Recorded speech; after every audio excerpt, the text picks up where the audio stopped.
Picks of Equinage for Tuesday, August 19. Don't forget to register your free user at equinage.com with the QR code. You go there where you can fill your form and get your free user.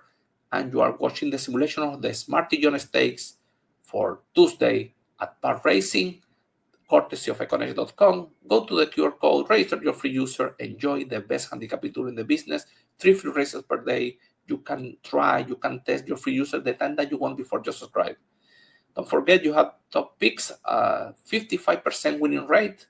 You have also a long shot with 11 to 13% of effectiveness. Then you have a win percentage that give you lights about how the race is going to be contested. If the race is polarized, for example, race 2 is polarized.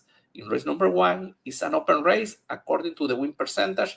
When you have the scoring peak, you have the pace of the race to imagine how it's going to be the pace scenario, the competitive level, to discriminate the horses depending on the competition they were facing before the race. And you have also the record at the distance and surface, the competitive level for the record, the GSR, the genetics of the horse for the specific distance and surface.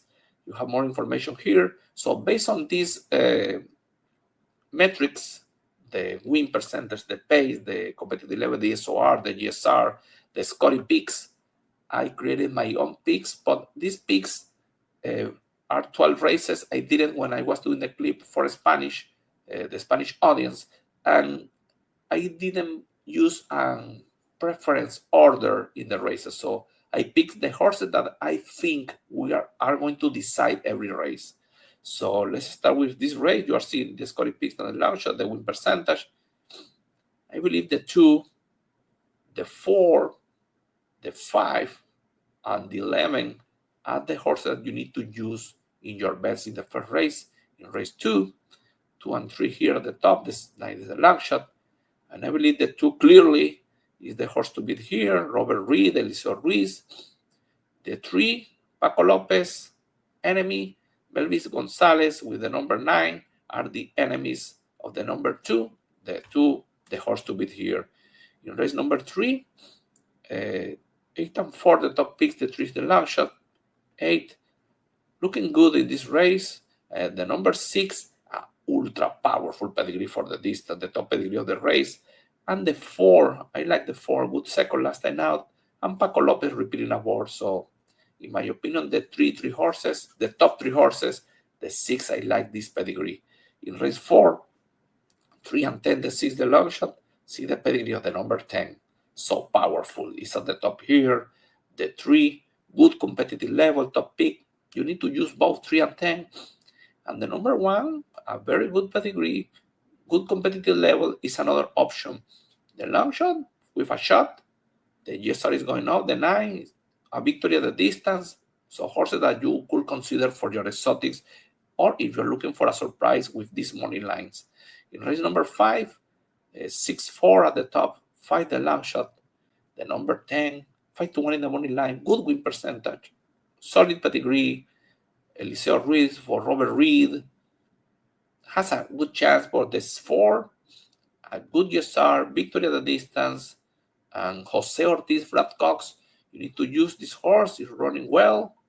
And the number 6, obviously the top pick here, 3-4 at the distance, good GSR, and the 5, the long shot has an option. This is the horses that I think you need to consider. Race 6, 5 and 1, the top picks in these allowance. The 6, the long shot.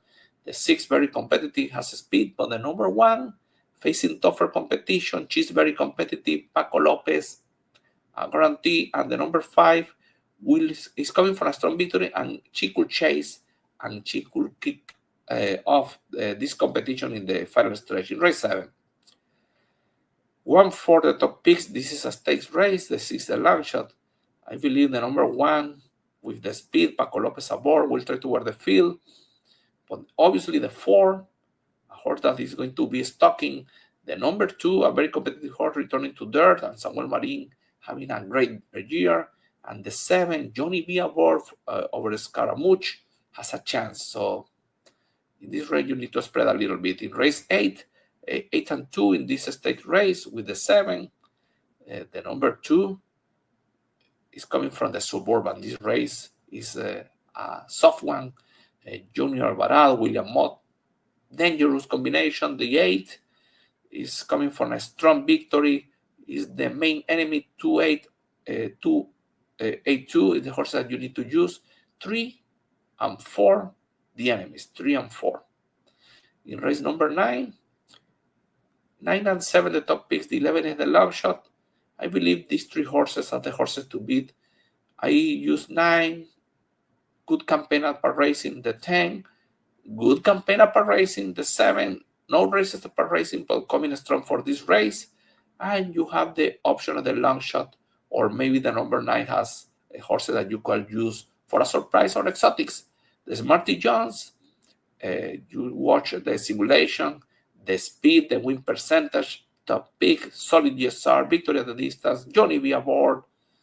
You need to run to defeat this Tip Top Thomas. He is going to go to the lead, and he's going to fight until the very end. The enemy is the 2, a horse that has a good pedigree. Luis Saez aboard. He's on the improve. He's a danger at the distance. And the number 1 finished 5th behind the number 3 in the Indiana Derby. But Jose Luis Ortiz is riding for Bad Cox, and he's obviously a horse that you could consider as a strong enemy. 3 to beat, 2 and 1 the enemies in the Catherine Sophia Stakes. See, the race is very equalized. I believe the number 3, 9, 2 and 1 are horses that you need to consider here. The 3, a very good pedigree, a horse that could be a surprise, which is from the Godolphin, Brendan Walsh. But the number 9, undefeated, a very good pedigree, extraordinary pedigree, Kenneth McPeak and Brian Hernandez, a combination that is very successful. But you have also the number 2, Table Flirt, is coming from an extremely good victory at Saratoga. She's a Constitution, Junior Alvarado. You need to use this horse. The 11 is the second pick here. She will run better because she was running in the coaching club, American Oaks, too tough for her. Now is going to a level that she can manage. So this is a good option. You can consider that. I prefer these horses that are coming strong for this race, including the number 1 has tactical speed, defeated, by the way, the 11 in this race in the Wilton. So Castellano for Cherry the Ball. If you don't like one of these, maybe you can use the 11. I am looking for a good payout in this race. In race 12, the top picks 10 and 5. The 4 is the long shot.